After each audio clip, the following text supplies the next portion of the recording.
महिला आयोग चेयरपर्सन ने 2.5 वर्षों के कार्यकाल का दिया ब्यौरा। 2.5 वर्षों में आयोग में आए 9,000 केस, 97% केसों को निपटारा किया गया। आपको बता दें कि महिला आयोग के चेयरपर्सन रेणु भाटिया ने आज काम के बाद पत्रकारों के साथ के तहत प्रेस वार्ता करते हुए प्रदेश में महिला आयोग द्वारा 2.5 वर्ष के कार्यकाल के दौरान किए गए कार्यों का रिपोर्ट कार्ड पेश किया है। उन्होंने कहा है कि इन 2.5 वर्षों के कार्यकाल में उनके पास 9,000 केस आए थे, जिनमें से 97% केसों का निपटारा कर दिया गया। आप देख रहे हैं फरीदाबाद ब्यूरो रिपोर्ट। मैम आज प्रेस वार्ता की है और अपने कार्यकाल के बारे में बताया। यूँ तो बड़ी लंबी लिस्ट है, तो लेकिन जो कम शब्दों में जो है बात बताएंगे, जो मोटे मुझे बड़ा हर्ष है कि अपने 3 वर्षों के मेंबर के तौर पर कार्यक्रम करते हुए और इन 2.5 वर्षों में एज चेयरपर्सन काम करते हुए मैंने प्रयास किया कि हर बेटी की समस्या का समाधान हो सके। आप सभी जानते हैं 100% कोई कार्य नहीं हो सकता, परंतु महिला आयोग को इस बात की खुशी है कि आयोग की पूरी टीम ने मेरे साथ जुड़कर 97% कामों को सॉल्व किया। महिलाओं में जागरूकता बढ़ी, इस बात की हमें खुशी है। जो महिलाएं वर्षों से अपने प्रॉब्लम्स को दबाए हुए थी, वो आंकड़े भी सामने आए।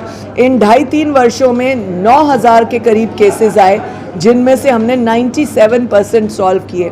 हर रोज़ छुटपुट आंकड़े बढ़ते रहेंगे, हम उनको सॉल्व करते रहेंगे, परंतु लोगों में जागरूकता आई, इस बात की हमें बहुत खुशी है। Ma'am, first of all, I would like to thank you for this awareness program, and let's come to the main point. As you've been telling us that you've been as a media industry from the from 1992, right? And you've been creating a lot of videos and movies and spreading the awareness about women empowerment, right? And what about the cases that have been fake and obligated from the women society? Yes, that's a very nice question. जब भी हमारे पास कोई ऐसे cases आए हैं जिनमें महिलाओं ने अपनी शिकायत रखी, परंतु महिला आयोग पहले दिन से ट्रांसपेरेंसी से केसेस करता है, दोनों पक्षों को बुलाता है, आमने सामने बात करता है, और अगर हमारे पास 100 केसेस आए हैं तो उनमें 5 फेक भी निकले हैं, और उन फेक केसेस पर वही कार्रवाई हुई है जो एक पुरुष पे बनती है उसकी गलती पर। 182 जो महिलाओं के खिलाफ बननी चाहिए थी, उन केसेस को लेकर, जिनमें हनी ट्रैपिंग भी थी, जिनमें बदनाम करने की साजिश भी थी, जिनमें पैसा ऐंठने की छोड़ने के नाम पर थी, तो इन केसेस के हमने खिलाफ भी काम किया। So I feel proud to say that we never do partiality to women if they are wrong. I think society is equal, men and women are equal, so we should give equal answer and equal result to both the cases. Ma'am, as you have already talked about the equality of this society, like men and women are equal, right? As you have already told us.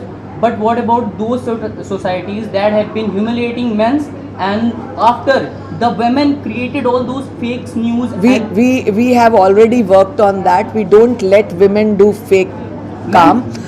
We catch those women also who have done fake काम with the proofs.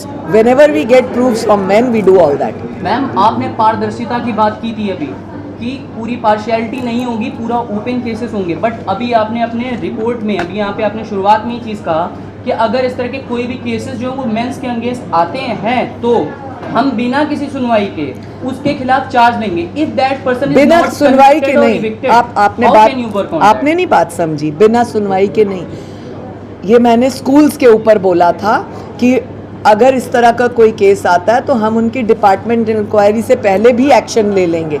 जैसे पलवल का case आपके सामने example है, हमने उस पर कार्रवाई की, औरतों की शिकायत, लिखित ऑडियो वीडियो दर्ज की, परंतु उन्होंने बहाना बनाया कि डिपार्टमेंटल करेंगे। अरे डिपार्टमेंटल तो 6 महीने से रुकी हुई थी, क्यों नहीं करी टाइम पे? इसीलिए तो विमेन कमीशन ने इंटरवेन किया और उसके खिलाफ कार्रवाई की, ये मैंने बोला। मामला आया नया, जिसमें एक महिला ही वो बच्चों को पीट रही है, उसके बाद उनकी अश्लील वीडियो बनाकर फादर्स को भेज रही है, उस पर क्या कार्रवाई होगी? हमारे पास वो केस आ गया है, हम तुरंत उसके ऊपर वर्किंग करेंगे Ma'am, और सीरियस वर्किंग करेंगे। जो बच्चे वहाँ रह रहे हैं क्या उनको वहाँ से हटाया जाएगा या नहीं? नहीं, हम देखेंगे उनको सेफ क्या है उनके लिए। मैम